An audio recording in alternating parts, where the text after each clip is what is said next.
దీనికి 66 అధ్యాయాలు ఉంటాయి. ఎన్ని అధ్యాయాలు ఉంటాయి? 66 అధ్యాయాలు ఉంటాయి. బైబిల్కి కూడా 66 పుస్తకాలు కనుక చాలామంది వ్యాఖ్యానకర్తలు దీనిని మినీ బైబిల్ అని నామకరణం చేశారు. అద్భుతమైనటువంటి గ్రంథం యెషయా గ్రంథం. ఎప్పుడు ఇతడు ఇశ్రాయేలీయులకు వాక్కును తెలియజేశాడు అంటే మొదటి అధ్యాయం ఉజ్జియా, యోతాము, ఆహాజు, హిజ్కియాను యూదా రాజుల దినములలో యోధాను గుర్చియు యెరూషలేము గుర్చియు ఆమోజు కుమారుడకు యెషయాకు కలిగిన దర్శనములో దేవుడు మాట్లాడితే అవన్నీ కూడా గ్రంథస్థం చేయడం అనేది మనం చూస్తూ ఉంటాం. ఇలా ఇప్పుడు యెరూషలేము విపత్కరమైనటువంటి ధోరణిలో పూర్వీకులు నడిచినటువంటి మార్పులను నడవకుండా ఇష్టానుసారంగా వారు కొనసాగుతున్నటువంటి పరిస్థితుల్లో 29వ అధ్యాయంలో అంటున్నాడు, అరియల్ అంటే యెరూషలేము అని అర్థం. అరియలుకు శ్రమ అంటే యెరూషలేముకు శ్రమ. అరియల్ అనగా యెరూషలేము అనగా సియోను అనగా సియోను కోట అనగా సమాధాన పురమను ఇవన్నీ కూడా యెరూషలేము పేర్లు. అర్థమవుతుందా? యెరూషలేముకు పేర్లు ఇవి. అరియలుకు శ్రమ, దావీదు దండు దిగిన అరియలు పట్టణమునకు శ్రమ. సంవత్సరం వెంబడి సంవత్సరము గడవనీయుడి, పండుగలను క్రమముగా జరుగునీయుడి. మీరు ప్రారంభాన్ని చూస్తే 29వ అధ్యాయం ప్రారంభం అరియలు యెరూషలేముకు శ్రమ అని ప్రకటిస్తున్నటువంటి ఈ ప్రవక్త 6వ అధ్యాయం వచ్చేసరికి అంటాడు, ఉరుములతోనూ భూకంపంతోనూ మహాశబ్దంతోనూ సుడిగాలి తుఫానులోను దహించు అగ్నిజ్వాలంతోనూ సైన్యములకు అధిపతియగు యెహోవా దానిని శిక్షించును. దేనినగా యెరూషలేము. అరియలుతో యుద్ధము చేయు సమస్త జనులారా సమూహమును దాని మీద దాని కోట మీద యుద్ధము చేయవారందరూ దాన్ని బాధపరచేవారందరూ రాత్రి కన్నా స్వప్నం వలె ముందురు. యెరూషలేము దేవుడు ఎంతో ప్రేమించాడు, కోరుకున్నాడు. తన నామాన్ని అక్కడ ఉంచుతాను అని చెప్పి దేవుడు ముందుగానే వాగ్దానం చేస్తున్నటువంటి యెరూషలేము యొక్క ప్రజల ప్రవృత్తి, వారి ప్రవర్తన ఏమీ బాగోలేదు. ఒక పక్క సియోను కుమార్తెలు మెడచాచి వారు చూపులు చూస్తూ కాళ్ళ గజ్జలు చేస్తూ ఉంటే, మరికొంతమంది ఏమంటున్నారంటే మేము మా అన్నమే తింటాం, మా వస్త్రాలే కట్టుకుంటాం, నీ పేరు మాత్రం మాకు వండనివ్వుడి అని ఈ యెరూషలేము పట్టణస్తులు అంటున్నారు. 4వ అధ్యాయం చూస్తే ఆ దినమందు 7 స్త్రీలు ఒక పురుషుని పట్టుకొని మేము మా అన్నమే తిందుము, మా వస్త్రములే కట్టుకుందుము, నీ పేరు మాత్రము మాకు పెట్టి మా నింద తీసివేయమని చెప్పుదురు అని మాట్లాడుతూ, ఇప్పుడు మన అంశంలోనికి మనం వస్తే 29వ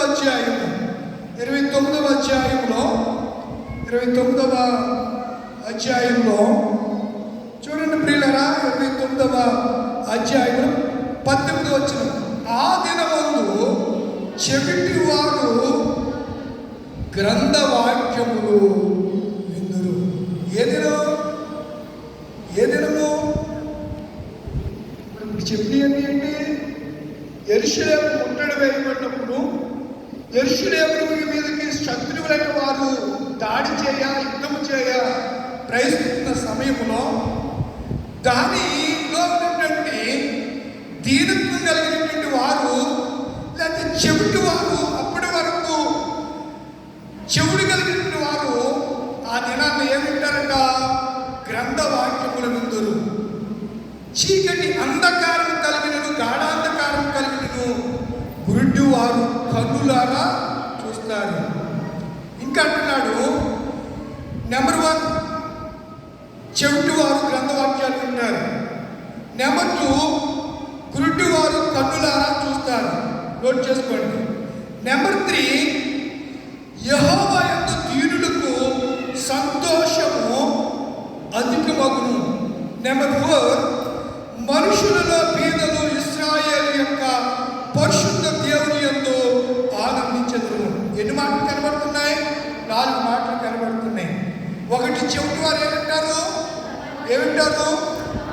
చెవు గలవాడు ఆత్మ చెప్పు సంగతులు వినుగొనుగాక అని దేవుడు సంఘాలతో 7 సంఘాలతో మాట్లాడుతున్నప్పుడు ఆయన చెబుతూ ఉంటాడు. పిల్లలు చాలా మందికి చెవులు కలిగినటువంటి వారుగా ఉంటారు.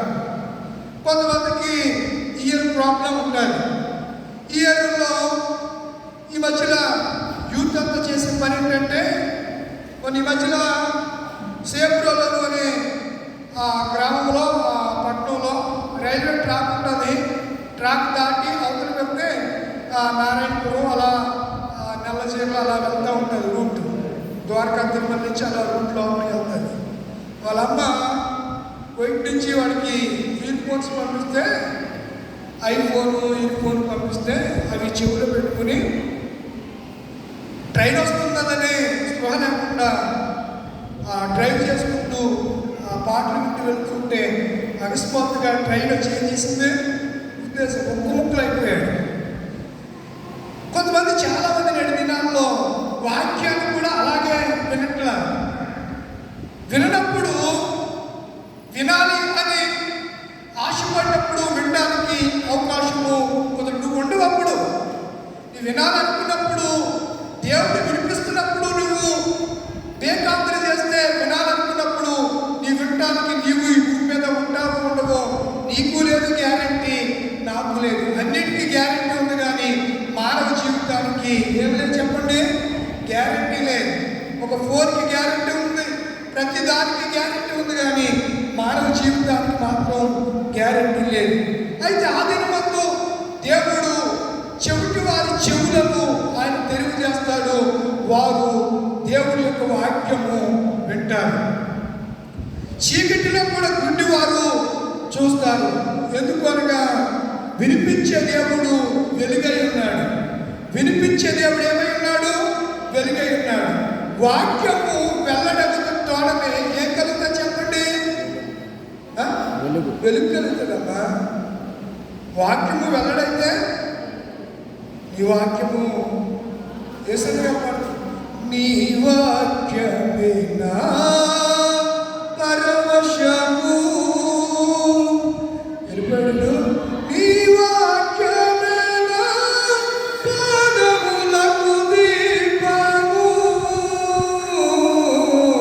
నీ వాక్యమే నా పరవశము, నీ వాక్యమే నా పాదములకు దీపము, నీ వాక్యమే నా ఆత్మకు ఆహారము, యేసయ్యా నీ వాక్యమే నా పాదములకు దీపము, నా స్తుతి పాత్రుడా నా యేసయ్యా, నా ఆరాధనకు నీవే యోగ్యుడవయ్యా,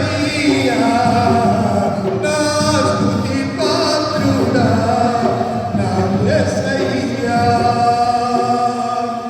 వాక్యము వెల్లడెక్కుతోడనే వెలుగు కలుగుతుంది. వెలుగును బట్టి మనం ఏం చేయాలి? ప్రభువును స్తుతించాలి.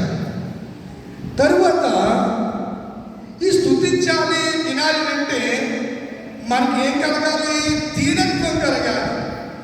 ఎవరిని బట్టి యెహోవా యందు దీనులకు ఏం కలుగుతుంది?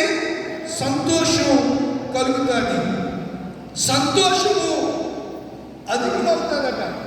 ఏమవుతుంది? సంతోషం అధికమవుతుంది.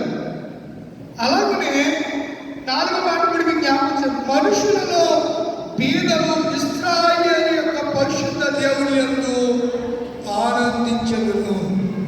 ప్రవక్త యెషయా చెప్తున్న మాటలు.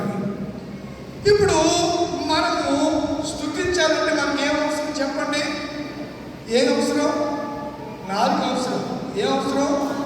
అందుకే ఇప్పుడు పత్రిక పాఠంలోకి రండి. కొన్ని విషయాలు త్వరగా జ్ఞాపకం చేస్తాను. ఇప్పుడు పత్రిక వాక్యంలోనికి రండి. యాకోబు రాసినటువంటి పత్రిక 3వ అధ్యాయం యాకోబు రాసిన పత్రిక 3వ అధ్యాయంలోనికి మీరు వస్తే అద్భుతమైనటువంటి మాటలు మనకి అక్కడ కనపడుతూ ఉంటాయి. ముందుగా ఈ పత్రిక ఎవరు రాశారు అనే దానిని మీకు జ్ఞాపకం. ఎవరు రాసుకుంటారు చెప్పండి? ఎవరు రాశారు? బైబిల్లో యాకోబు ఎంతమంది ఉన్నారు చెప్పండి బాబు. మీరంతా మామూలు వాళ్ళు కాదు కదా, బాగా వాక్యం తెలుసు, అన్నీ తెలుసుకోండి మీరు. చెప్పండి, చెప్తారా? ఎవరు రాసుకుంటారు? అదే ఏ యాకోబు? శిష్యుడైన యాకోబా, యోధ అయిన యాకోబా, జబదయి కుమారుడైన యాకోబా? తమ్ముడు చెప్తున్నాడు ఎవరని? యేసు సహోదరుడైన యాకోబు అని. యేసు పుట్టిన తర్వాత మరియా యోసేపులకు 9 కుమారులు 2 కుమార్తెలు పుట్టినట్లుగా పరిశుద్ధ గ్రంథంలో గ్రంథస్థం చేయబడింది. ప్రియులరా, హీబ్రూలో జేమ్స్ అంటారు, జేమ్స్. అలాగే తెలుగులో యాకోబ్, గ్రీకులో జాకోబ్ అని పిలుస్తూ ఉంటారు. అయితే మనము ఈ పదానికి అర్థము, ఈ జేమ్స్, జాకోబ్, యాకోబ్ అనే మాటకు మడమ పట్టుకునేవాడు అనే అర్థంగా బైబిల్లో మనము చూడగలుగుతూ ఉంటాం. అయితే ప్రియులరా, నేను మీకు ఈ యాకోబే రాస్తాడు అనడానికి కొన్ని ఉదాహరణలు లేదా బైబిల్ నుంచి కొన్ని సంగతులను జ్ఞాపకం చేస్తాను. క్రొత్త నిబంధనలో 5 జాకోబ్స్ ఉన్నారు, యాకోబు, జేమ్స్ ఉన్నారు. చూడండి, మత్తయి రాసిన సువార్త 10వ అధ్యాయం 2వ వచనం. మత్తయి రాసిన సువార్త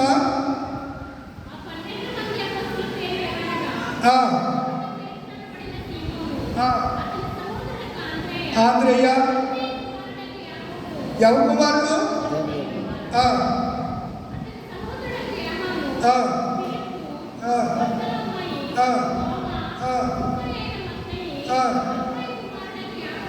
అల్పై కుమారుడైన యాకోబు.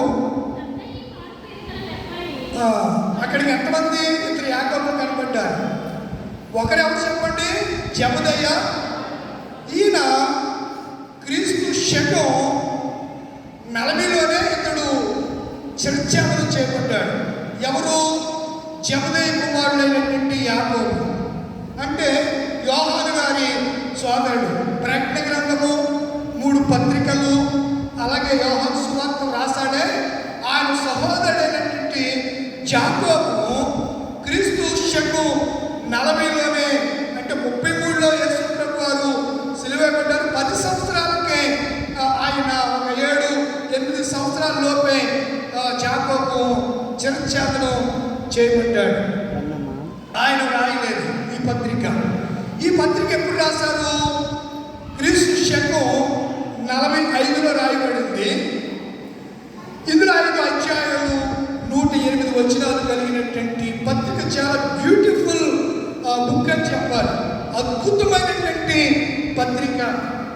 యేసు ప్రభు వారు సజీవుడిగా ఉన్నప్పుడు ఆయనను వారు నమ్మలేదు అనడానికి కొన్ని రుజువులు మీకు నేను జ్ఞాపకం చేయ ఇష్టపడుతున్నాను. చూడండి, లూకా సువార్త 6వ అధ్యాయం 16వ వచనం. లూకా సువార్త 6వ అధ్యాయము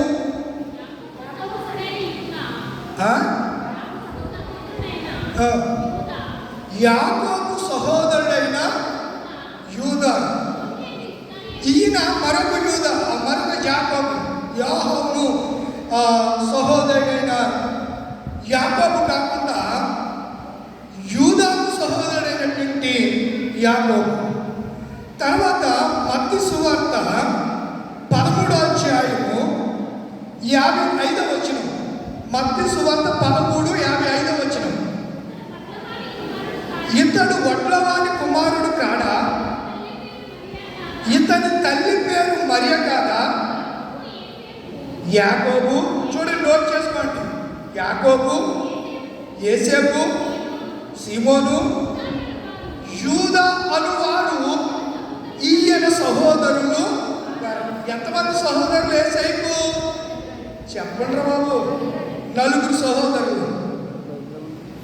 యేసు ప్రభు వారు తల్లి అయిన మరియా ఒక దినాన్న ఆయన తీసుకుని, ఆ కుమారుడు తీసుకుని యేసయ్య ఉన్న చోటికి వెళితే యేసయ్య ఆ అక్కి చెప్పారు, ఇదిగో సహోదరుని తల్లి వచ్చింది అని చెప్తే, అప్పుడు యేసు ప్రభు వారి కళ్ళే చూసి అంటాడు, ఎవరు నా సహోదరులు, ఎవరు నా సహోదరి? దేవుని చిత్తం చేసేవారు మీరే కదా నా సహోదరులు, నా సహోదరులు అని అంటాడు. ఇప్పుడు ఎంతమంది యాకోబులు అయ్యారు? చెప్పండి బాబు, 4 యాకోబులు అయ్యారు. కొత్త నిబంధనలు, పాత నిబంధనలో ఉన్న యాకోబుల గురించి నేను మాట్లాడట్లా. క్రొత్త నిబంధనలో ఉన్న యాకోబులు, ఏ యాకోబు ఈయన రాశాడు అని అంటే మీరు కూడా బాగానే చెప్పారు. అనగా మన ఇమానుయేల్ గారు చెప్పారు, ఏమని అనగా యేసు క్రీస్తు తమ్ముడైనటువంటి యాకోబు అని చెప్పి.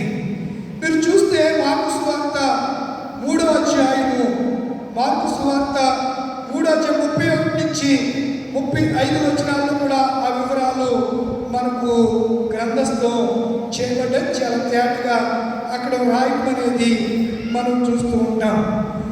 4 ఇప్పటికి 4 యాకోబులు అయ్యారు. 5వగా యాకోబు ఎవరు మీకు జ్ఞాపకం చేస్తాను. 5వ వ్యక్తి ఎవరో మీకు జ్ఞాపకం. మార్కు సువార్త 15వ అధ్యాయం 40 వచనం. మార్కు సువార్త 15:40.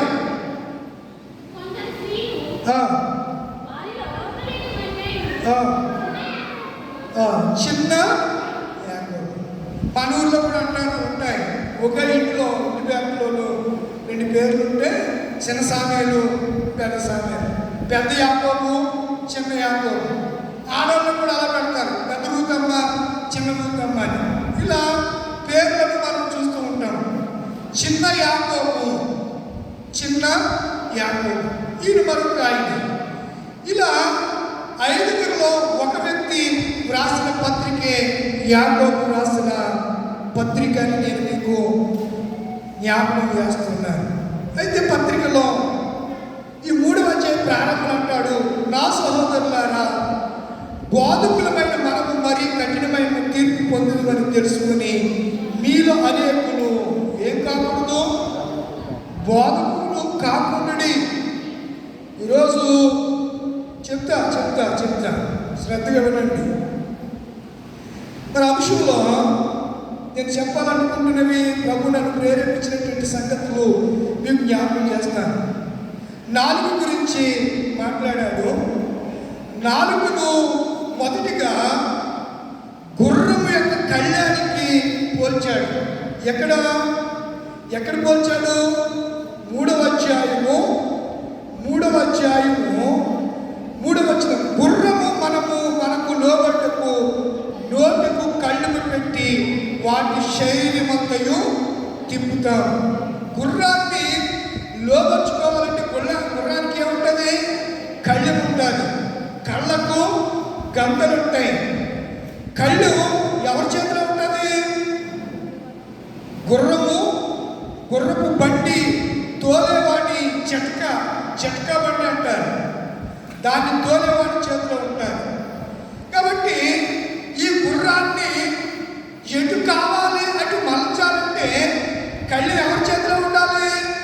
చెప్పండి, ఎవరి చేతిలో ఉండాలి? గుర్రాన్ని నడిపించే వారి చేతిలో. నెంబర్ 2 చూడండి, 4వ వచనం. వాడను కూడా చూడండి, అవి ఎంతో గొప్పవైన పెనుగాలికి కొట్టుకోబడినను వాడ నడుపు వారి ఉద్దేశం చొప్పున మిక్కిలి చిన్నదకు చుక్కాల చేత త్రిప్పబడిన కొన్ని బిలియన్ టన్నుల సరుకు రవాణా షిప్లు ఉంటాయి. చాలా టన్నులు, లక్షల టన్నులే అవి క్యారీ చేయగలవు. అలాంటి టన్నులు బరువుతో సముద్రంలో పయనించే ఆ వాడను కంట్రోల్ చేయడానికి ఏం కావాలి? చుక్కాని ఎంత ఉంటుంది? తెరసాపంత ఉండదు పెద్దగా ఉండదు, చిన్నది. అక్కడ అదే రాస్తాడు. ఏమన్నాడు 4లో? పెనుగాలికి కొట్టుకోబడిన వాడ నడుపు అనే ఉద్దేశం మిక్కిలి చిన్నదగు. చాలా చిన్నగా ఉంటుంది. మీరు చూడండి చుక్కాని. నాలుకను నగదుగా వాడుకోగలిగితే పాడు కాదు బ్రతుకు, ఓడిపో నిజము. అదుపు చేయగలదని అదరి పడనిస్తే కుదురుతుంది ముప్పు, పురుగుతుంది పడవ. నాలుకను నగదుగా వాడుకోగలిగితే పాడు కాదు బ్రతుకు, ఓడిపోదు నిజము. నాలుగుని ఎలా వాడాలంట? నగదుగా వాడాలి. డబ్బులున్నాయని విచ్చలవిడిగా నగదు ఖర్చు పెడతారా? ఖర్చు పెట్టే వద్దున్నా. మాటలు కూడా అలాగే ఉండాలి. వ్యర్థమైన మాటలు, దూషణ మాటలు, పలుకు మాటలు, గర్వపు మాటలు, బుద్ధిహీనపు మాటలు, దౌర్భాగ్యమైన మాటలు, హీనమైన మాటలు, ఇవన్నిటిని మాట్లాడడానికి కారణం ఎవరంటే ఎవరు? నాలుక. తర్వాత మూడవ పాయింట్ చూడండి.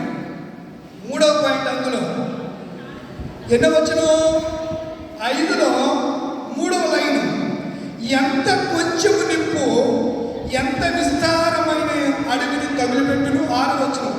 నాలుక అగ్నియే. నాలుక మన అవయవంలో ఉంచబడిన ప్రాత ప్రపంచమైన శరీరమునకు ఏం కలిగజేస్తుంది? చెప్పండి, ఏం కలిగజేస్తుంది? మాలిన్యాన్ని కలుగజేస్తుందంట. ఏం కలుగజేస్తుందమ్మా? మాలిన్యాన్ని కలుగజేస్తుంది. కనుక ప్రియులారా, నాలుక గురించి నేను మీకు కొంచెం వివరణ ఇవ్వాలి అని నేను అనుకుంటూ ఉన్నాను. పరిశుద్ధ గ్రంథంలో నాలుక మాట్లాడడానికి ఉపయోగిస్తారు. దేనికి ఉపయోగిస్తాం? మాట్లాడడానికి. నాలుగు దేనికి ఉపయోగిస్తామండి? చెప్పండి రా. మాట్లాడడానికి ఉపయోగించేది నాలుక. ఈ టంగ్ ఉందే, ఈ టంగ్కి చాలా అదిరిపాటు ఎక్కువ. చాలా ఒక్కొక్కసారి ఏం మాట్లాడుతున్నామో మాట్లాడుకుని మాట్లాడేలాగా చేసేది నాలుక అనే విషయాన్ని నేను మీకు జ్ఞాపకం చేస్తూ ఉన్నాను. కనుక నాలుకను మాట్లాడడానికి ఉపయోగపడేదైతే ఒక ఆయన అన్నాడు, నేను మాట్లాడడానికి నా నాలుక సరిగ్గా పనిచేయదు, నేను నత్తివాడు అన్నాడు. ఎవరు? మోషే. అప్పుడు రేపించాడా? నువ్వు నత్తివాడు నువ్వు అనుకుంటున్నావు, నువ్వేమో నత్తివాడువు కావు. ఒకవేళ సరే నువ్వేదో అభ్యర్థిస్తున్నావు కదా, నీ అభ్యర్థనను నేను స్వీకరిస్తున్నాను. మీ అన్న అవునుకున్నాడు, చాలా బాగా మాట్లాడతాడు, తెలుసు కదా నీకు. సరే నువ్వు ఈ కాకం కథలు నీకు ఏమి నాకేం చెప్పొద్దు, నేను చెప్తున్నాను. నువ్వు ఎక్కడికి వెళ్ళాలి? ఐగుప్తు దేశానికి, ఈజిప్ట్కి నువ్వు వెళ్ళవలసిందే. నేను వెళ్ళని బరువు అంటాడు. ఎవరు? మోషే. ఇలా సాకు ఏం చెప్పాడు?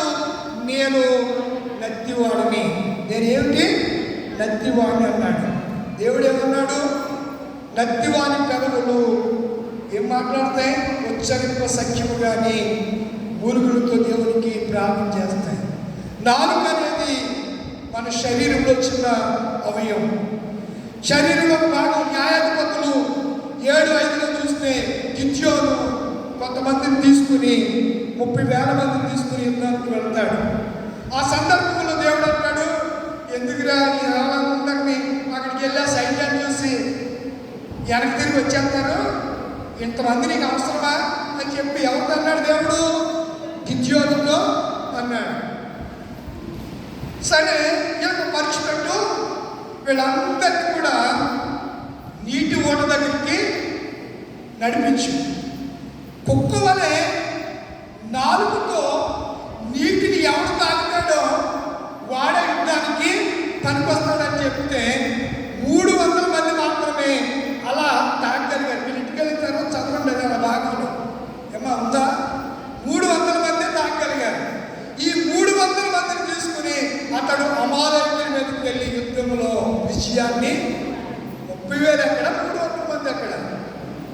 30,000 మందితో వెళ్ళినటువంటి వ్యక్తి దేవుడు అన్నాడు, వీళ్ళందరికీ అవసరంలా ఆ 29,700 మందిని ఎక్కడికి పంపించా? ఇంటికి పంపించే. దేవుడు మాట అంటాడు, నాగటి మీద చెయ్యి వేసి వెనక తట్టు చూసేవాడు, అంటే నాగటి మీద చెయ్యేసావు కానీ ఎటు చూడకూడదు. అది అర్థమైన మీనింగ్. నాగటి మీద చెయ్యి వేసి వెనక తట్టు చూడకూడదు. ఎలీషా ఏలియా శిష్యుడు. ఎవరు శిష్యుడు? ఎలీషా ఏలియా శిష్యుడు. ఆయన గురువు అయితే గురువును మించినటువంటి గొప్ప అద్భుత కార్యాలు చేశాడు. ఈరోజు కొంతమందికి గురువు లక్షణాలు ఏంటో, శిష్యుడు లక్షణాలు ఏంటో తెలియదు, నోటికి వచ్చింది ఏదో మాట్లాడుకుంటారు. వీళ్ళకి కాన్సెప్ట్ అర్థం కాదు, ఆ యొక్క ఆ మీనింగ్ అర్థం కాదు. చదవరు, కనీసం చెప్తే వినరు, చెప్పినప్పుడు అవి అలా ఉన్నాయో లేవో చూడరు. వీడి నోటికి ఏదంటే అది వాగుతూ ఉంటాడు. ఇలాంటి మనం మార్చడం మన వల్ల కాదు. కనుక ప్రియులారా, మనకి జనసంఖ్య ముఖ్యం కాదు, దేవుని ఆత్మ కలిగిన వారు ముఖ్యం. ఆత్మపూర్ణులు ముఖ్యం. ఆత్మపూర్ణులు, ఆత్మతో పాటలు పాడేవారు ముఖ్యం. స్వరం ఎంత బాగున్నా, ఎంత మాధుర్యమైనటువంటి గంభీర స్వరం కలిగిన ఆత్మ లేకుండా పాటలు పాడితే ఎవరు కూడా పాటల ద్వారా వారు ఉద్రేకపడతారే తప్ప తమ పాపాన్ని బట్టి పశ్చాత్తాపడనే పడరు. కనుక నా ప్రియమైన దేవుని పిల్లలారా, మనం ఆలోచన చేస్తే మీకు పాత నిబంధనలు 4 పాయింట్లు చెప్పాను. పత్రిక వాక్యంలో 3 పాయింట్లు. ఒకటి చెప్పండి. ఒకటి నాలుక ఏం సాదృశ్యం చెప్పాడు? చెప్పండి. కళ్యాణికి సాదృశ్యం. రెండవది చుక్కానికి సాదృశ్యం. మూడవది నిప్పు. ఇక్కడ ఆపుదాం. మనం ఏం చేద్దాం? నిప్పు. కొన్నిసార్లు అడుగులు తగలబడిపోతాయి. కొన్ని వేల హెక్టార్లు పచ్చని చెట్లన్నీ కాలి బూడిదైపోతూ ఉంటాయి. ఇలాంటి పరిస్థితిని నాలుకకు పోల్చాడు. నాలుక యొక్క లక్షణం ఏమిటనగా చిన్నదే కానీ ముఖ్యమైనది, సాధు కానిది, శ్రమలకు మూలం, పాప సాధనం, దేవుని ఎరుగని నాలుక. పేతురు ఏం చెప్పాడు? నాలుగుతో నువ్వెవరో నేను చెప్పాడా లేదా? చూడండి, 4 చేతి పనులు కొన్నిసార్లు లోకం గురించి మాట్లాడతాయి, కొన్నిసార్లు దేవుని నీతిని గురించి మాట్లాడుతుంది. అందుకే ఒక నీటి ముగ్గుల నుంచి ఉప్పు నీరు మంచి నీరు రావు. అమ్మ నువ్వు బాగా చదువు. ఏం పేరు? ఒక నీటి ముగ్గుల నుంచి ఉప్పు నీరు. ఇంకోటి ఏం చెప్పాడు? ఇంకా 2 ఉదాహరణలు చెప్పాడు ఆయన. అక్కడే ఇంకేం చెప్పాడు చూడండి. నా సహోదరులారా, ఇలాగుండగా నీటి ముగ్గులో నుండి జల నుండి తీయని నీరును చేదు నీరును ఉరునా. అలాగే చూడండి, ఒలివ పండ్లను ద్రాక్ష అంజూరు పండ్లను, ఒలివ పండ్లు ఒలివ చెట్టుకి కాస్తాయి, అంతేగాని ద్రాక్ష పండ్లు ద్రాక్ష చెట్టుకి ద్రాక్ష పండ్లు కాస్తాయి. చూడండి, ఇక్కడ ఇంకేమంటున్నాడు? అటువలే ఉప్పు నీళ్ళలో నుండి తీయని నీళ్లు ఊరునా. దీన్ని యేసు ప్రభు వారు ఏమన్నారు అంటే, ఇప్పుడు రండి మత్తయి సువార్త 12వ అధ్యాయం. మత్తయి సువార్త 12వ అధ్యాయంలో సహోదరు చదివారు కదా. 12వ అధ్యాయంలో మత్తయి సువార్త 12వ అధ్యాయంలో చూడండి, ఆయన అంటున్నాడు కదా, సర్ప సంతానమా, మీరు చెడ్డవారై ఉండి ఎలా మంచి మాటలు పలుకుతారు. నీ నాలుకతో నువ్వు చెడ్డాడు. సర్ప సంతానమా అంటే, సర్పం అంటే చెప్పరేంటా? ఎవరన్నారు మాట? యేసు ప్రభు అన్నారు. యేసు ప్రభు ముందు ఒక ఆయన అన్నాడు. ఎవరు?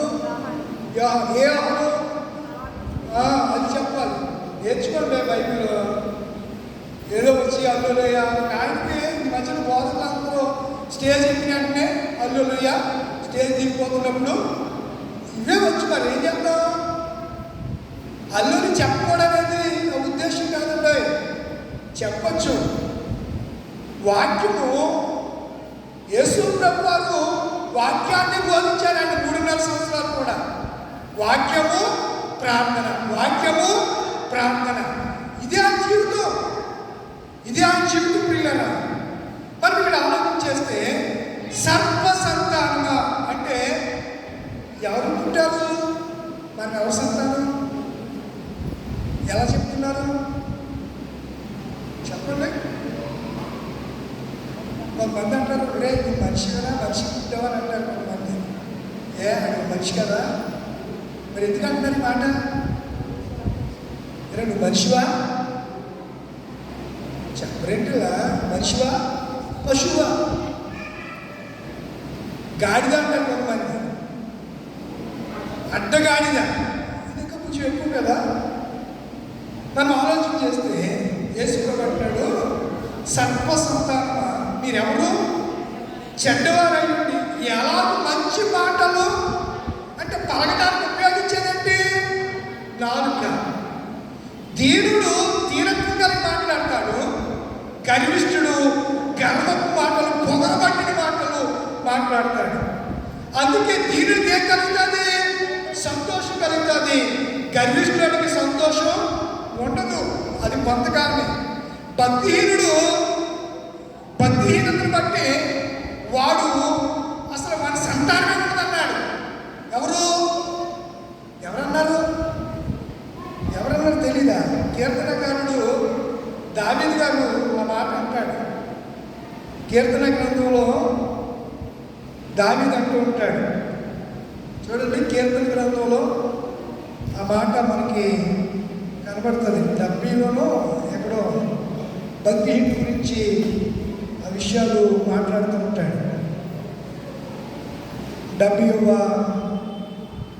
కీర్తన అనుకుంటా, చూడండి.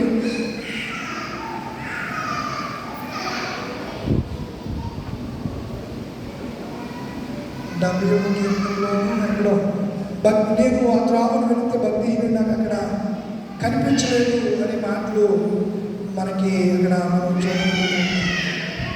పిల్లరా, నేను రిఫరెన్స్ మర్చిపోయాను. అంటే భక్తిహీనుడు గురించి ఏమో కనిపించిందా అమ్మా? 73 73లో వెరీ గుడ్. నేను ఎంత చెప్పాను, తప్పు చెప్పానా? 73లో చూడండి, ఈ భక్తుడు ఆసాపు, ఇదిగో ఇటు వారు భక్తిహీనులు, వీరు ఎల్లప్పుడూ నిశ్చంత గలవారే, ధన సమృద్ధి చేసుకున్న హృదయం నేను శుద్ధి చేసుకొనని కొనియుండుట వ్యర్థమే అని చెప్పి మాట్లాడుతూ వస్తూ ఉంటాడు. ఆయనను దీని గురించి తెలుసుకోవాలని ఆలోచించినప్పుడు నేను ఎక్కడికి వెళ్ళాను? భక్తిహీనుల గురించి తెలుసుకోవాలని ఆలోచన వస్తే మందిరానికి వెళ్ళాడు. అనే స్థలంలోకి పోయి వారి అంతముల గురించి ధ్యానించినప్పుడు ఆ సంగతి నాకు ఆయాసకరంగా ఉండేది. నిశ్చయముగా వారు కాలు జారు చోటునే ఉంచి ఉన్నారు, వారు నశించినట్లు వారిని దేవుడే భక్తిహీనులు పాడేస్తాడంటారు. ఇంకా అంటున్నాడు కదా, ఇంకేమంటున్నాడు? క్షణమాత్రములోనే వారు పాడైపోతున్నారు, మహాభయమ చేత వారు కడముంట నశించదురు. మేల్కొని వాడు తాను కన్న కళను మర్చిపోయినట్లు ప్రభువా నీవు మేల్కొని వారి బ్రతుకులను దృఢీకరించదురు అని చెప్పి ఇలా మాట్లాడుకుంటూ వస్తూ ఉంటాడు. భక్తిహీనులు లైవ్ అయిపోతారు పిల్లలు. కనుక మనకు దేవుడు ఇచ్చినటువంటి నాలుగుతో మనము ప్రభుని స్తుతించాలి, ఆరాధించాలి, ఆయన నామ కీర్తన చేయాలి. దినమెల్లనే పాడిన ఎక్కడికి వెళ్ళిపోతాడు? ఈ మోజెస్ వెళ్ళిపోతాడు. ఎవరు ఉంటారు?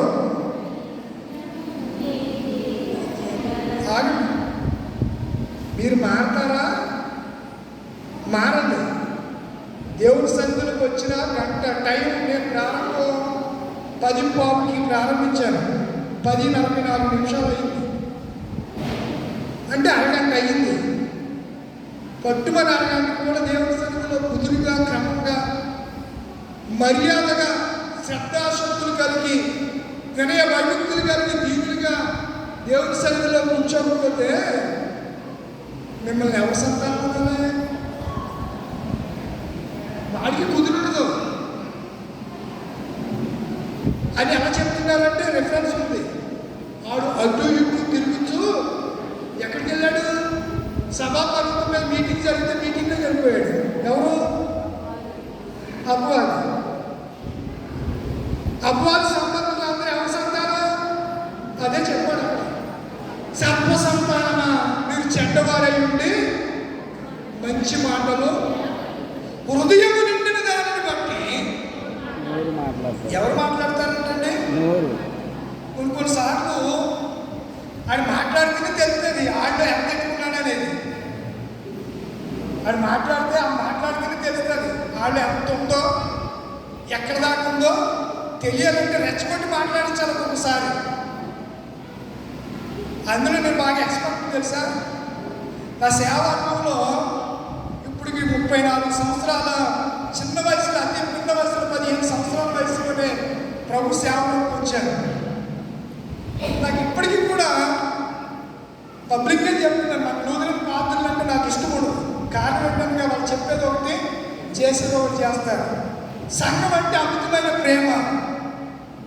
ఈ సంఘానికి ఉన్నటువంటి కాన్స్టిట్యూషన్ కానీ, ఈ సంఘాలలో ఉన్నటువంటి విశ్వాసం ఉన్నటువంటి భక్తి శబ్దాలు కానీ, మరి ఈ మధ్యలో పుట్టుకొచ్చిన తర్వాత నూతన తర్వాత వచ్చిన బాప్టిస్ట్ కానీ, తర్వాత పెంతెకోస్తు కానీ, సిఎస్ఐ కానీ, లేకపోతే ఎన్నో డినామినేషన్ ఉన్నాయి.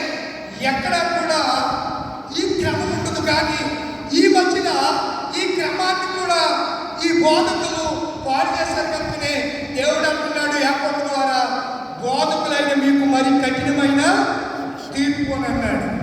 ఏమన్నాడు చెప్పండి? బోధకులైనా మీకు కఠినమైన తీర్పు. బోధ అంటే డబ్బుల కోసం చేసేది బోధ కాదండి.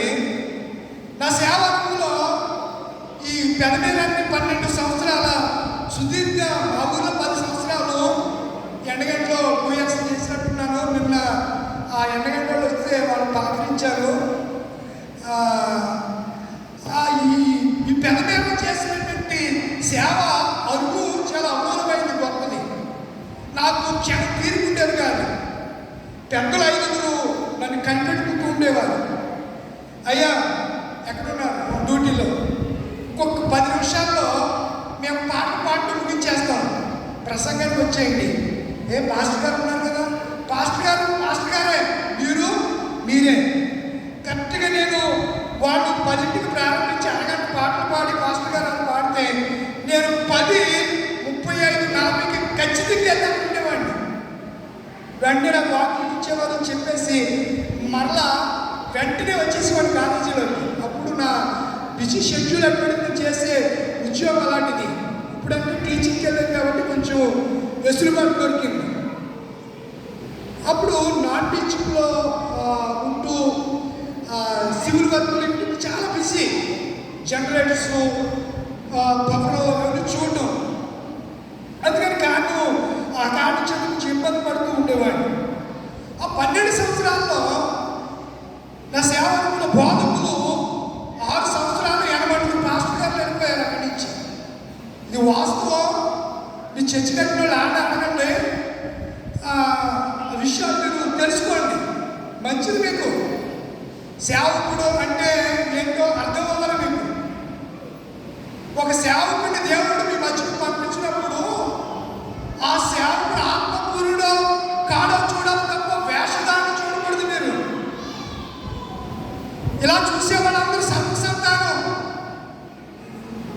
వేషానికి ఏంటంటే పంటేసుకాడు కూడా పోటుకో వేషం వేసుకుంటాడు. ఈ ఊరిలో వేషం వేసుకుంటాడు, ఆ ఊరిలో వెళ్ళి మరొక వేషం వేసుకుంటాడు. వేషానికి ఏముంది? అందుకే సుప్రభు ఆ బోధకులు ఏమన్నాడు? వేషధారులైన శాస్త్రులైన పరిసయ్యులారా, వేషధారులైన శాస్త్రులారా, పరిసయ్యులారా.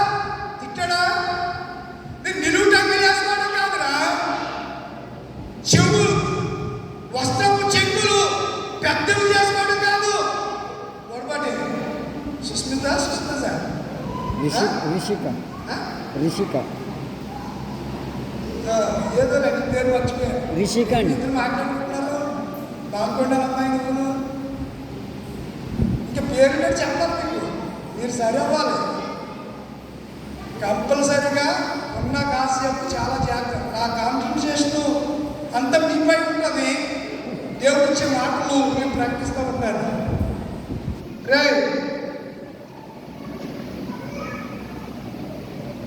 జాకోబుల అబ్బాయి చంపాకుల సరికూర్చో కదా.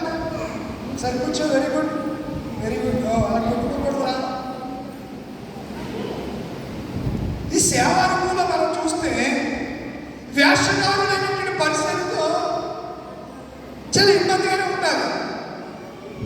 ఒకడంటాడు నేను పౌలు వాడను, మరొకడేమంటాడు నేను కేప వాడను, మరొకడేమంటాడు ఇలా అని వాళ్ళందరూ సంతానమే.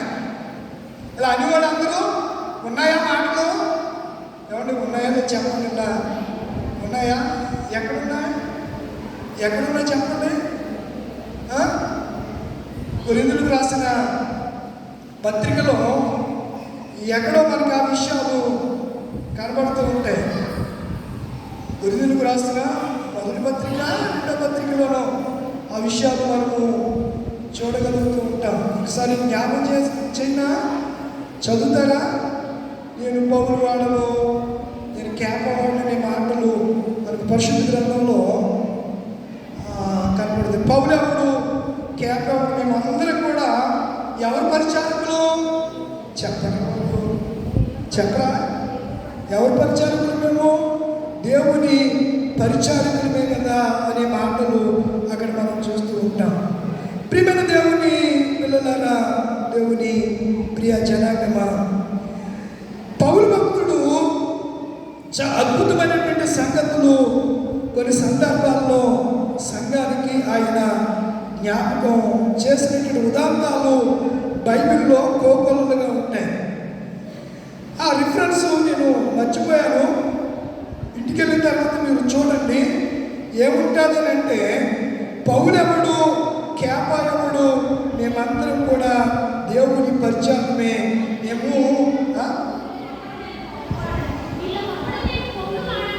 ఎన్నో అధ్యాయం? ఓకే. నేను పౌలు వాడను. వెరీ గుడ్ రా, వెరీ గుడ్.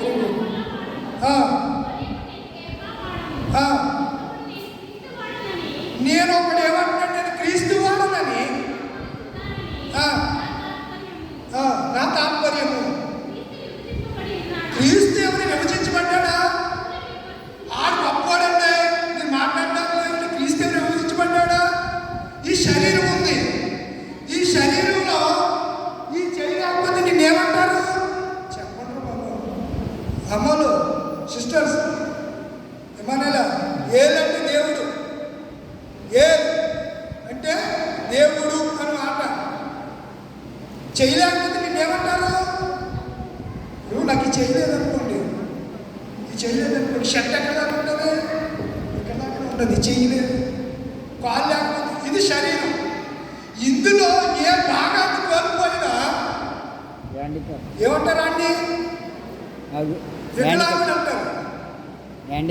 ఫిజికల్ హ్యాండిక్యాప్ అంటే ఫిజికల్గా కొంతమంది పుట్టుకతో హ్యాండిక్యాప్డ్ అవుతూ ఉంటారు. కొంతమంది ప్రమాదవశాత్తు యాక్సిడెంట్కి లోనయ్యి కాలు పోగొట్టుకోవటం, కన్ను పోగొట్టుకోవటం, శరీరంలో ఏ భాగమైనా కోల్పోవలసిన పరిస్థితులు ఉంటాయి. ఇక్కడ అంటాడు కదా, ఈ నాలుగుతో మీరు ఎందుకు ఒకడు పౌలు వాడును, ఒకటి కేప వాడును అని అంటారు. పౌలు ఎప్పుడు మీకోసం ప్రాణం పెట్టాడా? ఈ జీవం కలిగినటువంటి సంఘాన్ని సంస్కరించడం కోసం నేను నా స్వరక్తాన్ని సంపాదించుకొనుకున్నాను నేను అని పౌలు గారు చెప్పిన మాటలు లోకాలు గారు రాశారు. ఎక్కడ రాశారంటే అపోస్తుల కార్యగ్రంథము 20వ అధ్యాయము 28వ వచనం. దేవుడు అక్కడ 4వ కింద గ్రీకులో ఏమనుంది? ప్రభువు. ఎవరా ప్రభువు? యేసు క్రీస్తు అని మన ప్రభువు తన స్వరక్తం ఇచ్చి సంపాదించిన సంఘము. సంఘాన్ని ఎవరు సంపాదించారు? నీ అమ్మ, నీ బాబు ఏం కాదు. నీ బాబు సంఘం కాదు ఇది. నీ ఇష్టం వచ్చినట్టు సంఘంలో డ్యాన్స్ వేయడానికి, గంతులు వేయడానికి, నీ ఇష్టం వచ్చినట్టు మాట్లాడడానికి నీ సంఘం కాదు ఇది. ఈ సంఘానికి తన రక్తము చేత ఆయన కొనుక్కున్నాడు. అక్కడ అదే మాట చెప్పాడు. సంఘమును స్వరక్తమిచ్చి సంపాదించిన తన సంఘము. ఎవరి సంఘం? తన సంఘం అంటే దేవుని సంఘమును కాయుటకు పరిశుద్ధాత్మ మిమ్మును దేని యందు అధ్యక్షులుగా ఉంచెను. ఆ యావత్తును మందిని గూర్చియు మిమ్మును మటుకు మిమ్మును గూర్చియు జాగ్రత్తగా ఉండండి. యాకోబు అన్నాడు, మీలో అనేకులు బాధకులు కాకుడి, బాధకులైన మీకు మరి కఠినమైన తీర్పు. అంటే ఇక్కడ అపోస్తలుడైన పౌలు చెప్పిన మాటలు లూకా గారు రాస్తున్నాడు. అపోస్తల కార్యగ్రంథాన్ని లూకా గారు రాశారు. లూకా గారు రాస్తూ చెప్పిన మాట, దేవుడు తన స్వరక్తం ఇచ్చి సంఘాన్ని కొనుక్కున్నాడు. విలువ పెట్టి నిన్ను కొన్నాడు ఆయన. ఓ సంఘమా, ఎపిఫానియా, కొల్లమూడి, లూథరన్ సంఘమా, హెచ్చులకు పోకండి. ఈరోజు పాటది, ఎవడు దీనుడై ఉంటాడో సంఘంలో వాడు ఈ దేవుని యందు ఆనందిస్తాడు. వాడు దేవుని మహాదేవుని బట్టి సంతోషిస్తాడు. రూల్స్ అండ్ రెగ్యులేషన్ మీకే అనుకోండి, నాకు బాగా తెలుసు. నేను ఏఎస్సీ కాన్స్టిట్యూషన్ని 350 పేజీలు గల కాన్స్టిట్యూషన్ 20 సార్లు చదువుకుంటాను. వెల్లడి త్వరగారు రాసినటువంటి కాన్స్టిట్యూషన్ ఇప్పుడున్న కాన్స్టిట్యూషన్ కాదు. ఇప్పుడు కొత్తగా తర్జుమా చేసి అన్ని పూర్తులు తర్జుమా చేశారు కనుక ఎవరు ఆటలు వాటి సాగుతున్నాయి. ప్రాంత కాన్స్టిట్యూషన్ వాక్యాన్ని బట్టి రాశారు. చదువుతానని ఇస్తాను. నా దగ్గర ఇంగ్లీష్ అండ్ తెలుగు రెండు కూడా ఉన్నాయి. చక్రి గారు ఇచ్చారు, మాజీ శరణ బిషప్ గారు. ఆయన జాన్వస్ తాతయ్య గారు ఇస్తే, జాన్వస్ తాతయ్య గారు ఆయనకి ఇస్తే, ఆ పుస్తకం నాకు ఇస్తే నేను ఆ రోజుల్లోనే డైరెక్ట్గా ప్రింట్ చేయించుకున్నాను ఆ బుక్ని. మాస్టర్ కాపీ కాదు, సెకండ్ కాపీ. మాస్టర్ కాపీకి సెకండ్ కాపీ. ఎందుకు ఈ విషయాలు చెప్తున్నానంటే, పాత నిబంధనలు మనం చూసాం, క్రొత్త నిబంధనలో మనం చూసాం. ఈ యొక్క సువార్త పాఠంలో ఆయన ఏమంటున్నారంటే సర్వ సంతానమా అని అంటున్నారు. మీరు కొన్ని రిఫరెన్స్లు నోట్ చేసుకుంటానని ఇస్తాను. కొరింథీయులకు రాసిన 2వ పత్రిక 11, 13, 15లోను 11 కొరింథీయులకు రాసిన 2వ పత్రిక 11, 13 నుంచి 15 వరకు. అలాగనే చూడండి, యెషయా గ్రంథం 8:20, గలతీయులకు రాసిన పత్రిక 1:8, తిమోతి గారు పౌలు రాసిన 2వ పత్రిక 2వ అధ్యాయము 15 నోట్ చేసుకోండి. ఇంటి దగ్గరికి వెళ్ళండి. నేను చెప్పిన మాటలు అలా ఉన్నానేమో పరిశీలన చేసి ఎవరికి ఏ డౌట్ వచ్చినా వచ్చి ఆధారం అడగచ్చు. నిర్భయంగా ధైర్యంగా అడగండి. కొడుకు తండ్రి దగ్గర భయపడతాడా? చెప్పండి. మీరు నా దగ్గర భయపడే అవసరం లేదు. ఆత్మీయంగా నేను మీకు తండ్రిని. ఆత్మీయంగా వాక్యోపదేశములు చేసేవారు, మీ ఆత్మలను కాయేవారు చాలా జాగ్రత్తగా కాదని దేవుడు చెప్పాడు. మీ పట్ల నాకు ఏముండాలి? అలసత్వం ఉండాలి, వీల్లేదు. నిర్లక్ష్యం ఉండడానికి వీల్లేదు. ఏముండాలి? జాగ్రత్తగా ఉండాలి. నీవు జాగరూకుడు అయి ఉండనేలా దొంగ వలె నేను మీ ఎందుకు వస్తాను. ఎప్పుడు వస్తాను నేను నీకు? జాగరూకుడు. యేసుప్రభువు వారు కూడా చెప్పారు, మీరు మెలకువగా ఉండి ప్రార్థన చేయండి అని. జాగరూకత, మెలకువ కలిగి లేకపోతే పరిస్థితులు, పరిణామాలు వేరుపడి ముగింపులోకి వచ్చాను. సర్వ సంతానమా ఏమన్నాడు? రాబో ఉగ్రతనండి. ఆ మాట ఎవరు? ఏ నుంచి తప్పించుకోమన్నాడు? ఉగ్రత నుంచి. ఎవరిని? సర్వ మధ్య సువార్త 3వ అధ్యాయంలో ఏముంటుంది? సర్వ సంతానమా రాబో ఉగ్రత ఎవరి మీద రాబోతుంది? సర్పసంతానం మీద. మన మీద ఎందుకన్నా? సర్పసంతానం ఏంటి? వారి మనసు పొందలేదా? బాప్తిజం పొందలేదా? ప్రతి నెల 2వ వారం కమ్యూనిటీ తింటలేదా? క్రీస్తు శరీర రక్త మాంసాలు పాలు వాదిస్తూ కాకపోతే సర్పసంతానం ఏంటి? రక్తం తాగి వాడు కూడా సర్పసంతానమేనా? ఎవరిని గురించి మాట్లాడాడు ఆయన? ఎవరి గురించి మాట్లాడాడు అది కూడా మీకు తెలియదు. అది కూడా చెప్తాను. ఎవరి గురించి మాట్లాడాడో అక్కడే ఉంది. ఈ బతుకుల్లో బైబిల్ని సరిగ్గా చదివి చదివే కదా నీకు అర్థమై సత్తాకి. అప్పుడు శాస్త్రంలో ఉపయోగించవచ్చు. అప్పుడు శాస్త్రంలోని పరిశీలన కొందరు బోధకుడు నీవు అనుకున్నారు. ఎప్పుడు ఈ మాట సర్పసంతానం అంటే దీన్ని ఆయన్ని మాట్లాడడానికి అలక్క బోధకుడా చాలా గొప్ప బోధకుడు, నీ గురించి తెలుసు మాకు అని చెప్పి బోధకుడు నీ వల్ల ఒక సూచక క్రియను చూడగోరుచున్నామని ఆయనతో చెప్పారు. ఎక్కడ దాకా చదివారు ఈరోజు సువార్త పాఠం? 42 వరకు. అందులోనే మనం ఎక్కడికి వెళ్ళిపోవాలా? అప్పుడు ఆయన ఏమన్నాడు? మళ్ళీ మాట్లాడుతున్నాడు. ఇందాక సర్పసంతానం అన్నాడు. ఇప్పుడు ఏమంటున్నాడు చూడండి. నేను అంటలేదండి.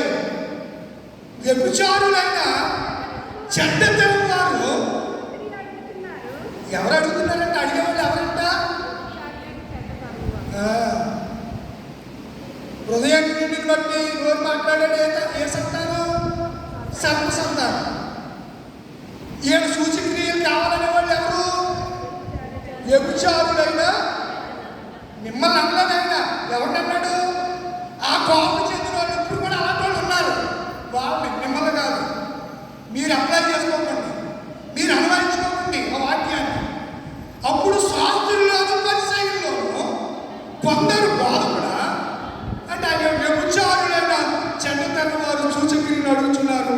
ప్రవక్త యోనాను గురించిన సూచిక క్రియ కానీ మరి ఏ సూచిక క్రియ అయినను వారికి అనుగ్రహింపబడదు. మీరు వ్యభిచారులురా, మీ దగ్గర ఎన్ని సూచక్రియలు చేశారు, ఇప్పుడు మళ్ళీ మీకు సూచక్రియలు కావాలా అని అంటారు ప్రభు. ఎన్ని చేశాడండి ఆయన? నేను పెళ్లిలో ఏమిన్నారు? కానానే ఊర్లో ఆయన చేసిన అదే మొదటి అద్భుతం. 33.5 సంవత్సరాల్లో చేసిన మొట్టమొదటి అద్భుతం వివాహంలో చేశాడు. ఆ తర్వాత కోళ్ళని చేశాడు. ఆయన రాయడానికి అంత ఏం సరిపోదంట? ఏం సరిపోదు రాయడానికి?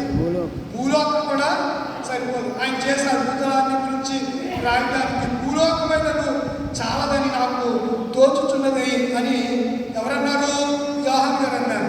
మీరు యోహాను సువార్త 21వ అధ్యాయము 25 యేసు చేసిన కార్యములను అనేకములు కలవు, వాటిలో ప్రతిదాన్ని వివరించి రాసిన దాంట్లో రాయబడిన గ్రంథములకు భూలోకమని చాలాదని నాకు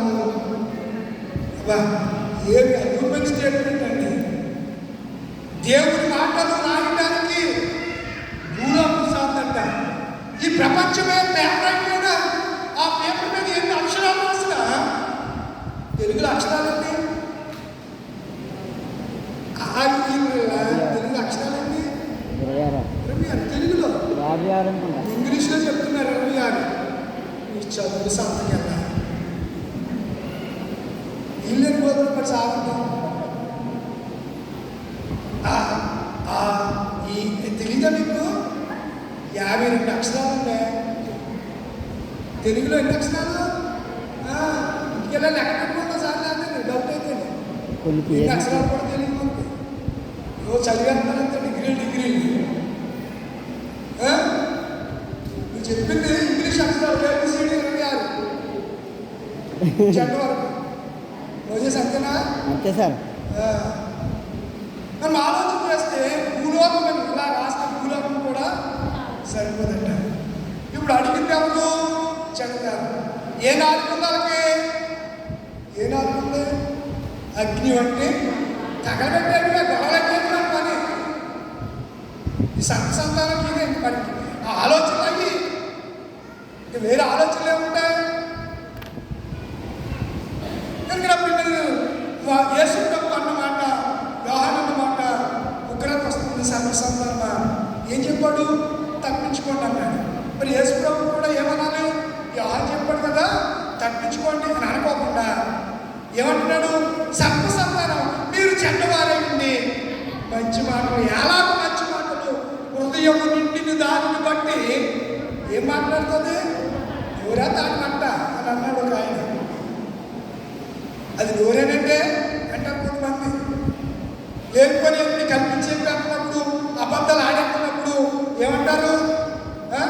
అయ్యో నేను అలా అన్నానా, అది అది నోరేనది అని చాలామంది మాట్లాడు. మగవాళ్ళు అంటారు, ఆడలు కూడా ఈ మాటలు పలుకుతూ ఉంటారు. కనుక ఈ దినాన్న మనం గ్రహించవలసింది మన సంత సంతానము కాదు. ఎవరు గ్రహించన్నాడు ఆయన? శాస్త్రుల్ని, పాస్టర్ని, పరిశీలన పాస్టర్లు అంగీలు వేసుకునేవాళ్ళు. అలాగే మీరు పాస్టర్ గారిని అంటున్నాడని మీరు నెగిటివ్గా తీసుకున్నారా? మీకు మామూలుగా ఉండదు వాక్యం అది. చాలామంది నేను చెప్పే ప్రసంగం అంత బట్టిగా చెప్తున్నారండి పాస్టర్కి.